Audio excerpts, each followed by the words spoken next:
conclusione di questa campagna delle uova di Pasqua AIL 2021 siamo nella sede della Caritas Diocesana di Venezia, una tappa delle nostre donazioni che abbiamo potuto fare grazie al fortissimo sostegno che ci è derivato da tanti amici e sostenitori, al di là dell'acquisto delle uova, anche con donazioni, diciamo, extra.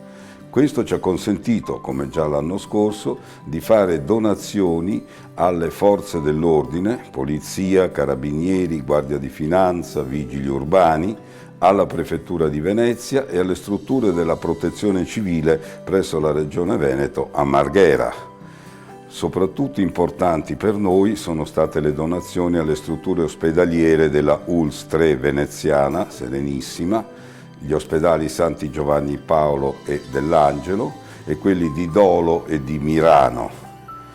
Infine siamo riusciti appunto a fare una donazione a favore delle strutture caritative sia della diocesi, la Caritas Diocesana, la Casa di San Giuseppe a Latana, la Casa San Pio X alla Giudecca. Quindi siamo soddisfatti della conclusione di questa campagna delle uova, siamo riusciti a mantenere quasi 3/4 della distribuzione del ormai lontano e buon 2019, quasi 20.000 uova in provincia di Venezia. Quest'anno siamo scesi tra le 16 e le 17.000. E quindi abbiamo avuto un grandissimo sostegno. Devo ringraziare tutta la popolazione delle nostre zone che veramente ci è stata molto vicino. Devo anche ringraziare i tantissimi volontari che si sono attivati sia nel recapito delle uova guidando i furgoni, sia presidiando i banchetti che si sono potuti fare, sia dietro le quinte mantenendo tutta la struttura delle ordinazioni e dei recapiti a domicilio.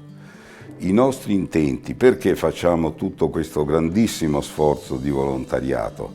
Perché i nostri impegni come AIL, non solo a Venezia ma in tutte le 82 sezioni nazionali, in tutte le province italiane quasi c'è una sezione dell'AIL, sono in 3 principali obiettivi.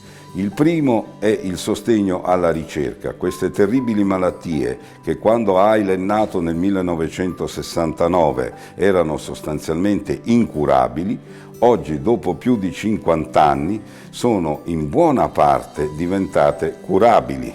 Le terapie migliorano continuamente, la speranza, l'aspettativa di vita e anche la qualità della vita dei pazienti migliora sempre, ma la ricerca è molto onerosa. Noi abbiamo un consorzio nazionale che si chiama GIMEMA, che coordina le ematologie di tutta Italia, e queste strutture ha consentito all'ematologia italiana di diventare una delle prime del mondo. Però ci sono anche le strutture ospedaliere. Tutti abbiamo presente la qualità della sanità in Italia, dove più, dove meno. In ogni caso nelle ematologie la presenza dell'AIL è molto importante. Noi sosteniamo con donazioni di attrezzature e di altri generi di necessità le strutture ospedaliere e soprattutto diamo tantissime borse di studio o contratti a medici, ricercatori, data manager, psicologi, tutte figure professionali molto importanti per l'evoluzione delle terapie ematologiche. E infine l'ultima importantissima azione che compiamo è quella a fianco dei malati e delle loro famiglie.